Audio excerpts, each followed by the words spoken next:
Right now, as you're watching this, do you feel like you're in control?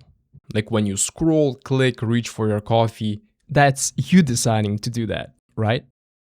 Well, in the 1980s, a neuroscientist ran an experiment that convinced a lot of people the answer is actually no. Well, let's pick that experiment apart, because it turns out the story is a lot more interesting than science proved free will is false.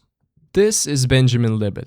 In the 1980s, he ran a deceptively simple experiment. He hooked people up to an EEG, like that's a gap full of electrodes reading electrical activity from the brain, and an EMG, which tracks muscle activity. Then he asked them to do one thing. Whenever they felt like it, just flick the wrist. No cues, no countdown, just whenever you felt like it, move. But here's the twist. While they did this, subjects watched a fast spinning clock, and they had to remember exactly where the clock handle was at the moment they first felt the urge to move. Libet called this moment V time, V short for will. So now Libet had all of the EEG activity data, the time when the person actually felt the urge to move, and when the wrist actually moved. And here's where it gets a bit unsettling. The felt urge to move, that V time, showed up about 200 milliseconds before the actual movement. And it makes sense, right? You felt the urge, then you move. But the brain activity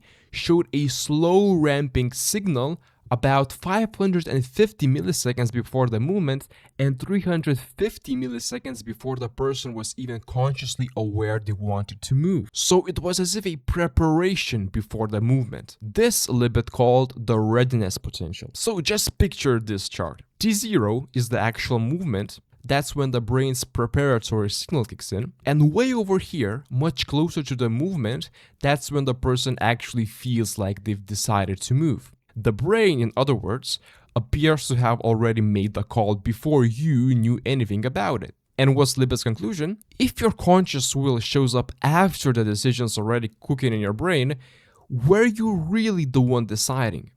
If you believe you're the author of your own actions, this is the part where you start to sweat a little. Now, before you're completely soaked, let's ask an obvious question. Even if this is airtight, does it apply to everything we do? Almost certainly not. This experiment is about flicking a wrist on a whim. It says nothing about, say, deciding to change careers, or planning a trip, or choosing what to major in. All of this stuff is deliberate and drawn out.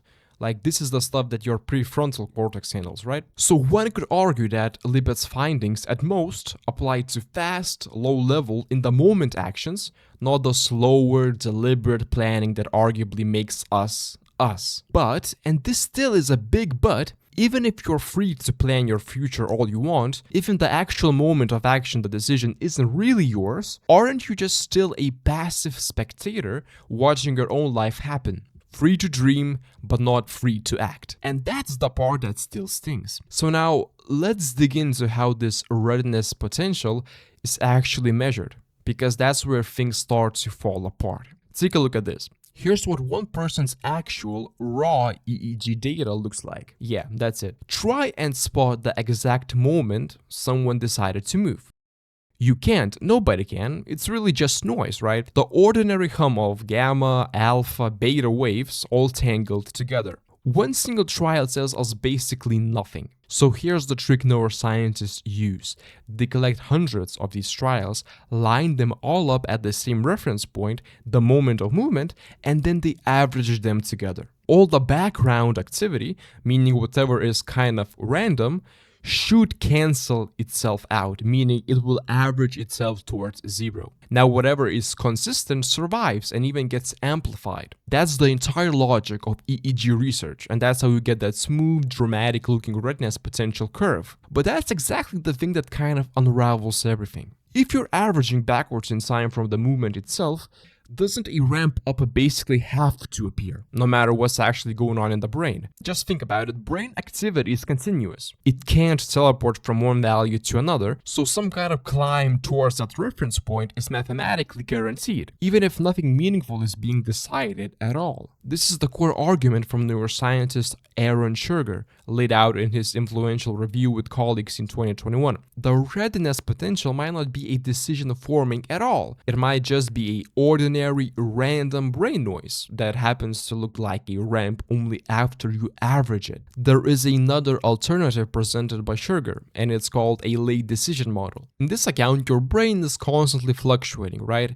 And the actual decision to move is far closer to the actual movement, probably even later than when you first felt the urge to move. So this dramatic 550 millisecond ramp is not a decision slowly forming in the dark, hidden from your consciousness.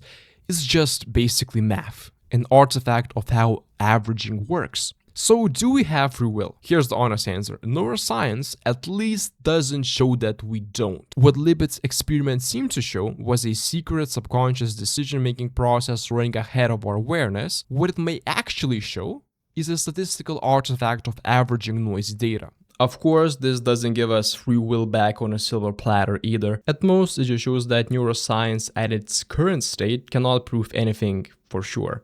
But the debate was and still is going on for like centuries at this point. If you are interested in this debate, I do have a long form video coming up in like the next, I don't know, like half to a year times max, probably, about the whole free will debate in the 21st century. It's going to be a long one, but if you like this type of thing, I don't know, just stay around here. If you want, subscribe, I guess.